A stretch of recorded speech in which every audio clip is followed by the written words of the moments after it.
ലാൽ സലാം മോഹൻലാൽ നായകനായി എത്തുന്ന 21-ന് റിലീസിന് എത്താൻ പോകുന്ന ചിത്രമാണ് ദൃശ്യം 3. ദൃശ്യം ഫ്രാഞ്ചൈസിയിലെ മൂന്നാമത് ചിത്രം.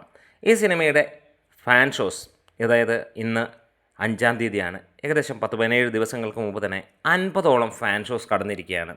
അതെ, ലാലേട്ടന് മാത്രമേ ഈ ഒരു പവർ ഉള്ളൂ എന്നുള്ളത് നമുക്കറിയാം. ഈ ഒരു സിനിമ കാണാൻ വേണ്ടി നമ്മൾ കാത്തിരിക്കുകയാണ്. 50ഓളം ഹൗസ്ഫുൾ അല്ലെങ്കിൽ ഫാൻ ഷോസ് സ്റ്റാർട്ട് ചെയ്തതും അതെല്ലാം തന്നെ ഹൗസ്ഫുള്ളാണെന്ന് നമുക്കറിയുകയും ചെയ്യാം.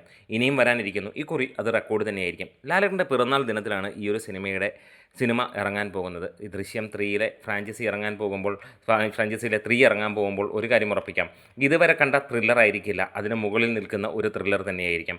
ഹൈപ്പൊക്കെ ലോ ആയിട്ട് അങ്ങ് ചവിട്ടി പിടിച്ച് തന്നെയാണ് നിൽക്കുന്നത്. കാരണം ജോർജ് കുട്ടിയാണ് ആൾ എന്നുള്ളത് ആർക്കും അറിയാത്ത കൊണ്ടാണോ? ഇത് ഹൈപ്പിൻ്റെ ഒന്നും ആവശ്യമില്ല. കാരണം സ്വാഭാവികമായും ഓരോ പ്രേക്ഷകൻ്റെ ഉള്ളിലും ജോർജ് കുട്ടിയെ കാണാൻ ആഗ്രഹമുണ്ട്. അത് നമ്മൾ കണ്ടിരിക്കും. അതിപ്പോൾ എന്ത് പറഞ്ഞാലും ജോർജ് കുട്ടിയെ കാണാൻ കാത്തിരിക്കുക തന്നെയാണ്. അപ്പോൾ ലാലേട്ടൻ്റെ പിറന്നാൾ ദിനത്തിൽ തന്നെ ഈ ഒരു സിനിമ എത്തുമ്പോൾ അത് സന്തോഷകരമായ കാര്യമാണ്. വരുന്ന ദിവസങ്ങളിൽ നമുക്കിനിയും പുതിയ റെക്കോർഡുകളും അതിന് മുകളിൽ പിറക്കാൻ പോകുന്ന റെക്കോർഡുകളുമൊക്കെ കാണാം.